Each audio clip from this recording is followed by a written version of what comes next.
চারিদিকে যা শুরু হয়েছে, এখন তো মনে হচ্ছে সবাই এই বর্তমান পার্টিটা যেটা এসছে বাংলায় সেটাতেই ভোট দিয়েছে। বাকি তাহলে কেউ কোথাও ভোট দেয়নি কি জানি। আমার আবার একটু ভয় ভয় করছে। উনি না বলে ফেলেন যে আমি ভোট দিয়েছি বলেই কিন্তু এই দলটা জিতেছে। খুব ভালো লাগছে জানেন, যে বাইরে বেরিয়েছিলাম কেমন একটা স্বাধীনতা দিবস লাগছিল। দম বন্ধ একটা পরিবেশ থেকে যেন মানুষ মুক্তি পেয়েছে। তবে সারা দিনের শেষে বা আপনারা বলতে পারেন আমার সারা দিনের একটা মানে অবজারভেশন যেটা, সেটা দেখার পরে একটা কথা আমার ভীষণ ভালো লেগেছে।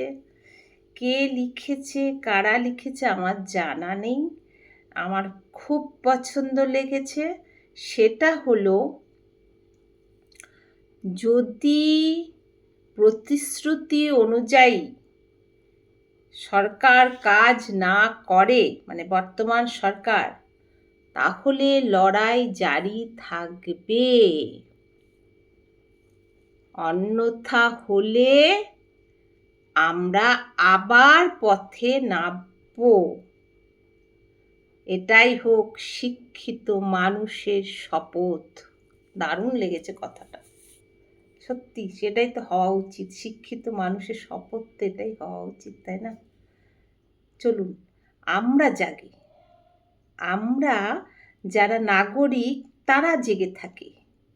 নাগরিকের কর্তব্যটা জানুন।